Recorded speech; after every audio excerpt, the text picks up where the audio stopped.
Preparation of capital accounts. Capital account prepare ചെയ്യാനായിട്ട് നമുക്ക് രണ്ട് മെത്തേഡാണുള്ളത്. Fixed capital method, fluctuating capital method. അപ്പൊ പാർട്ട്നേഴ്സിന്റെ ക്യാപിറ്റൽ അക്കൗണ്ടിൽ നമ്മൾ എന്തൊക്കെ ഐറ്റംസ് ആണ് എഴുതുക എന്നുള്ളത് ആദ്യം നോക്കാം. അപ്പോൾ ഫിക്സഡ് ക്യാപിറ്റൽ മെത്തേഡില് രണ്ട് അക്കൗണ്ട് നമുക്ക് പ്രിപ്പയർ ചെയ്യണം. ഒരു ക്യാപിറ്റൽ അക്കൗണ്ട്, ഒരു കറന്റ് അക്കൗണ്ട്. ക്യാപിറ്റൽ അക്കൗണ്ടിൽ നമ്മൾ എന്ത് മാത്രമേ എഴുതുള്ളൂ? ക്യാപിറ്റൽ ബാലൻസ് മാത്രം. പിന്നെ അഡീഷണൽ ക്യാപിറ്റൽ കൊണ്ടുവരുന്നുണ്ടെങ്കിൽ അത് നമുക്ക് അവിടെ കാണിക്കും. അതുപോലെ ക്യാപിറ്റലിൽ നിന്നുള്ള ഡ്രോയിങ്സ് ഉണ്ടെങ്കിൽ അത് നമ്മൾ എവിടെ കാണിക്കും? ക്യാപിറ്റൽ അക്കൗണ്ടിൽ കാണിക്കും. സാധാരണ കേസിൽ നമുക്ക് പ്രോബ്ലം ചെയ്യുമ്പോൾ ഇത് മാത്രമേ വരുള്ളൂ, ക്യാപിറ്റൽ അക്കൗണ്ടിന്റെ ബാലൻസ് മാത്രമാണ് ക്യാപിറ്റൽ അക്കൗണ്ടിൽ വരിക. പിന്നെ നമ്മൾ പ്രിപ്പയർ ചെയ്യുന്നത് കറന്റ് അക്കൗണ്ട്. അപ്പൊ എല്ലാ അഡ്ജസ്റ്റ്മെന്റ്സും നമ്മൾ എവിടെ എഴുതും? കറന്റ് അക്കൗണ്ടിൽ എഴുതും. അതായത് ഡ്രോയിങ്സ്, ഇന്ററസ്റ്റ് ഓൺ ഡ്രോയിങ്സ്, ഈ രണ്ടായിട്ട് നമ്മൾ ക്യാപിറ്റൽ അക്കൗണ്ടിന്റെ ഡെബിറ്റ് സൈഡിൽ എഴുതും. ഇനി ക്രെഡിറ്റ് സൈഡിൽ വരുന്ന ഐറ്റംസ് ഏതൊക്കെയാണ്? അതായത് profit and loss appropriation debit സൈഡിൽ എഴുതിയ ഐറ്റംസ് ആണ് ക്യാപിറ്റൽ അക്കൗണ്ടിന്റെ ക്രെഡിറ്റ് സൈഡിൽ വരും. അതായത് ഏതൊക്കെയായിരുന്നു? Interest on capital, salary, commission, അതുപോലെ തന്നെ ബാലൻസ്. പ്രോഫിറ്റ് ആൻഡ് ലോസ് അപ്രോപ്രിയേഷന്റെ ബാലൻസ് നമ്മൾ ട്രാൻസ്ഫർ ചെയ്ത് കൊടുത്ത ഡെബിറ്റ് സൈഡിലാണെങ്കിൽ ക്യാപിറ്റൽ അക്കൗണ്ടിന്റെ ക്രെഡിറ്റ് സൈഡിൽ വരും, ക്രെഡിറ്റ് സൈഡിലാണെങ്കിൽ അത് ഡെബിറ്റ് സൈഡിൽ വരും. അപ്പൊ ഇങ്ങനെ നമ്മൾ ക്യാപിറ്റൽ അക്കൗണ്ട് പ്രിപ്പയർ ചെയ്യാം. ഈ ഫ്ലക്ച്വേറ്റിംഗ് ക്യാപിറ്റൽ മെത്തേഡ് ആണെങ്കിൽ ഒരു ക്യാപിറ്റൽ അക്കൗണ്ട് മാത്രമായിരിക്കും നമ്മളവിടെ പ്രിപ്പയർ ചെയ്യുന്നത്. അപ്പൊ ക്യാപിറ്റൽ അക്കൗണ്ടിന്റെ ഡെബിറ്റ് സൈഡില് ഡ്രോയിങ്സും ഇൻട്രസ്റ്റ് ഓൺ ഡ്രോയിങ്സും നമ്മൾ എഴുതും. ഇനിയിപ്പോ പ്രോഫിറ്റ് ആൻഡ് ലോസ് അപ്രോപ്രിയേഷനില് ലോസ് ആണെങ്കിൽ നമുക്ക് എന്ത് ചെയ്യേണ്ടി വരും? അതും ഡെബിറ്റ് സൈഡിൽ നമുക്ക് കാണിക്കേണ്ടി വരും. അതുപോലെ തന്നെ ക്രെഡിറ്റ് സൈഡിൽ വരുന്ന ഐറ്റംസ് ക്യാപിറ്റൽ ബാലൻസുകൾ എഴുതും, ഇൻട്രസ്റ്റ് ഓൺ ക്യാപിറ്റൽ എഴുതും. ഏതെങ്കിലും പാർട്ട്ണർക്ക് സാലറി ഉണ്ടെങ്കിൽ അത് നമ്മൾ കാണിക്കും. അതുപോലെ തന്നെ commission to partner. Profit and loss അപ്രോപ്രിയേഷനിൽ പ്രോഫിറ്റ് ആണെങ്കിൽ ആ എമൗണ്ട് നമ്മൾ എന്ത് ചെയ്യണം? ക്യാപിറ്റൽ അക്കൗണ്ടിന്റെ ക്രെഡിറ്റ് സൈഡിൽ എഴുതണം. അതിനുശേഷം ആ അക്കൗണ്ടിനെ ബാലൻസ് ചെയ്യണം.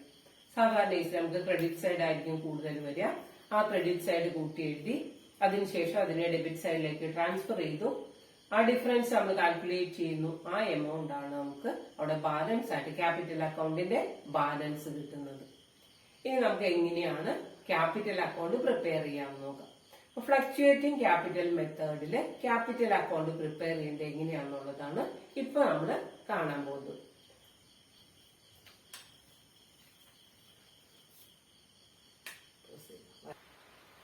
ക്യാപിറ്റൽ അക്കൗണ്ട് ആണ് നമ്മൾ പ്രിപ്പയർ ചെയ്യാൻ പോകുന്നത്. പാർട്ട്നേഴ്സ് ക്യാപിറ്റൽ അക്കൗണ്ട് ഏത് അക്കൗണ്ടിലും DRCR എഴുതാൻ മറക്കരുത്. അപ്പൊ ക്യാപിറ്റൽ അക്കൗണ്ടിലുള്ള പാർട്ടിക്കുലേഴ്സ് ഇവിടെ രണ്ട് പാർട്ട്നേഴ്സ് ആണ്, എയും ബിയും. ഇനി നമുക്ക് ആദ്യം തന്നെ എഴുതേണ്ടത് ക്യാപിറ്റൽ അക്കൗണ്ടിന്റെ ബാലൻസ്. ക്രെഡിറ്റ് സൈഡ് നമുക്ക് എഴുതണം ബൈ ബാലൻസ് ബ്രോട്ട് ഡൗൺ. രണ്ടുപേരുടെ ക്യാപിറ്റൽ ബാലൻസ് നമ്മൾ ആദ്യം എഴുതി. ഇപ്പൊ ഏതെങ്കിലും പാർട്ട്ണറുടെ ക്യാപിറ്റൽ നമുക്ക് തന്നിരിക്കുന്നത് ഡെബിറ്റ് ബാലൻസ് ആണെങ്കിൽ, അതായത് അസറ്റ് സൈഡിലാണ് തന്നിരിക്കുന്നതെങ്കിൽ നമുക്കത് ഡെബിറ്റ് സൈഡിൽ കാണിക്കണം. യൂഷ്വൽ കേസ് നമുക്ക് ക്രെഡിറ്റ് സൈഡിലായിരിക്കും വരിക, അതുകൊണ്ടാണ് നമ്മൾ ഇത് എഴുതിയത്. പിന്നെ നമ്മൾ ഓർക്കേണ്ട കാര്യം, പ്രോഫിറ്റ് ആൻഡ് ലോസ് അപ്രോപ്രിയേഷൻ അക്കൗണ്ടിന്റെ ഡെബിറ്റ് സൈഡിൽ എഴുതിയ ഐറ്റംസ് ആണ് ക്യാപിറ്റൽ അക്കൗണ്ടിന്റെ ക്രെഡിറ്റ് സൈഡിൽ വരുന്നത്. അപ്പൊ നമ്മൾ എഴുതിയ ഐറ്റംസ് എന്ന് പറയുന്നത് interest on capital, interest on capital നമ്മൾ കണ്ടുപിടിച്ച ആ എമൗണ്ടുകൾ നമുക്ക് എഴുതാം. അതുപോലെ ഒരു പാർട്ട്ണർക്ക് കൊടുക്കുന്ന സാലറി ആർക്കാന്ന് വെച്ചാൽ പേയ്ക്കാണെങ്കിൽ നമ്മൾ എന്ന് എഴുതി, എമൗണ്ട് നമ്മളിവിടെ കൊടുത്തു. അതുപോലെ തന്നെ commission,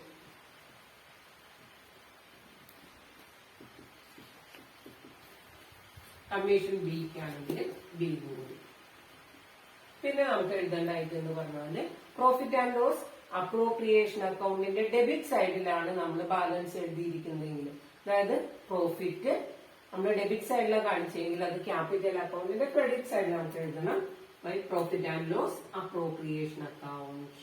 profit and loss appropriation account.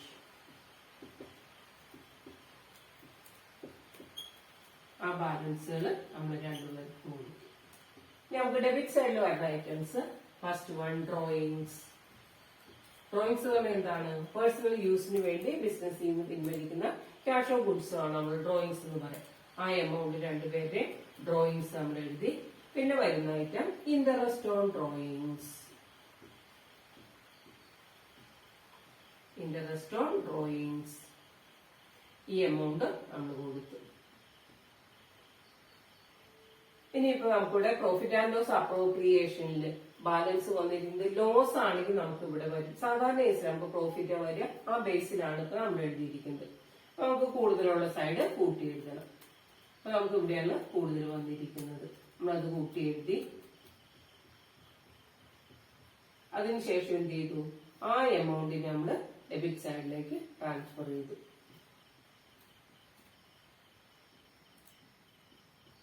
ഇനി നമുക്ക് ഈ എമൗണ്ടിൽ നിന്ന് ഇത് ഡിഡക്ട് ചെയ്യണം.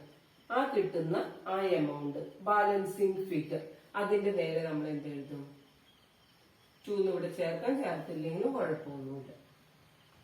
To balance carry down. Balance carry down എന്ന് എഴുതി. ഇനി നമുക്ക് ഈ ഡബിൾ ലൈനിന്റെ താഴെ നമുക്ക് ഇതിനെ ഇങ്ങോട്ട് മാറ്റി എഴുതാം.